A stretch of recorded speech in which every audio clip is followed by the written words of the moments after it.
Hello বন্ধুরা, কেমন আছো তোমরা সবাই? সায়নের ব্লগে তোমাদের সবাইকে স্বাগত।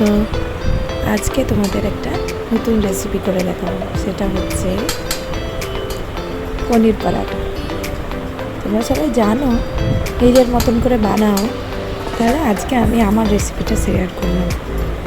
যদি ভালো লাগে তাহলে ঘরে বানিয়ে অবশ্যই কমেন্ট করে জানিও যে তোমাদের কেমন লাগলো। তাহলে দেখতে থাকো পুরো ভিডিওটা। এই দেখো, এখানে আমি একটা 100 গ্রাম পনিরে ভালো করে গ্রেডার দিয়ে গ্রেড করে নিয়েছি।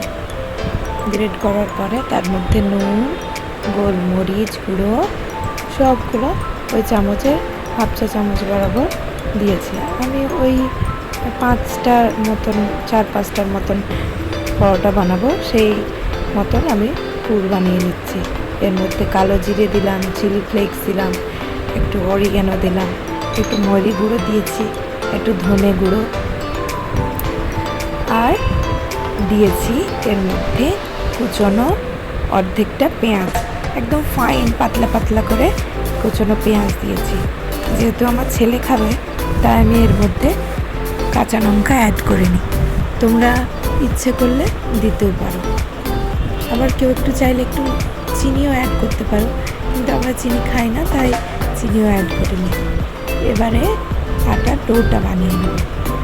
এখানে দেখো, আমি যে চামচটা দিয়ে দিচ্ছি হাতাটা, মোটামুটি তুমি কাপ আন্দাজে ধরতে পারো যে 1 কাপের মতন নিয়েছি আটা আর 1 কাপের মতন নিয়েছি ময়দা।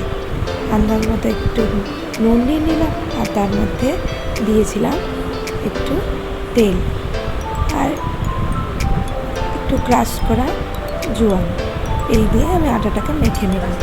এবারে ভালো করে মেখে একটু 10 মিনিটের জন্য রেস্ট দিয়ে দেবে, তাহলে আটাটা বেশ সফট হয়ে যাবে।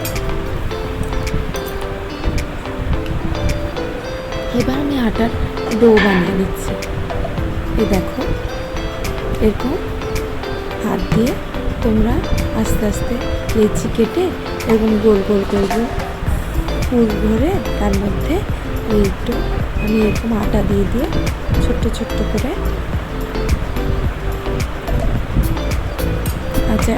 আটার গোল্লা বানিয়ে নিয়েছি। তার মধ্যে এই যে দেখো, এই ফুলের মধ্যে আমি ফুলগুলো ভরে দেবো।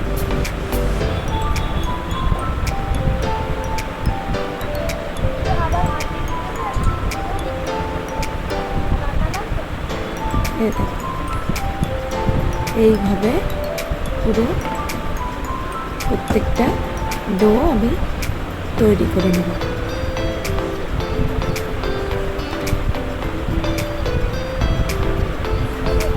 হ্যাঁ, এইভাবে করলে কী হবে, তোমাদের আটার পিছন দিকটা যে একটা কাটমার্ক থেকে যায়, সেটাও থাকবে না। তারপরে ডোটাকে ভালো করে বেলে তারপর সেঁকে নিতে হবে। বেশ মুচমুচে আর নরম হবে খেতে। আস্তে আস্তে এরকম তোমরা কেউ আটা দিয়েও মেলতে পারো, আবার একটু তেল দিয়েও মেলতে পারো। আমি তেল দিয়ে অতটা ভালো মেলতে পারি না, তাই আমি আটা দিয়ে একটু বেলে নিচ্ছি।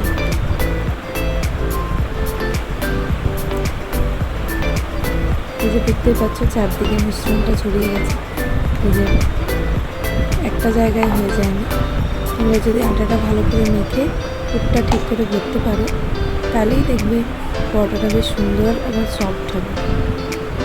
এই যে এবারে তাওয়ায় সেঁকে নিয়ে দুপাশটা আমি তেল দিয়ে বানিয়েছিলাম, এমনি সাধারণ রিফাইন অয়েল। তোমরা কেউ ঘি দিয়েও বানাতে পারো বা বাটার দিয়েও বানাতে পারো, যার যেরকম ইচ্ছে।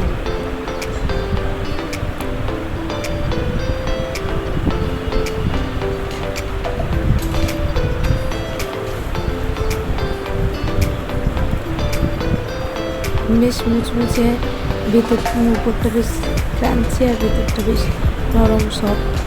এটা তোমরা সস দিয়েও খেতে পারো, আবার তোমরা চাইলে কেউ সবজি দিয়েও খেতে পারো, বেশ ভালো লাগবে। যদি ভালো লাগে তাহলে অবশ্যই লাইক, শেয়ার আর সাবস্ক্রাইব করে দিও। টাটা।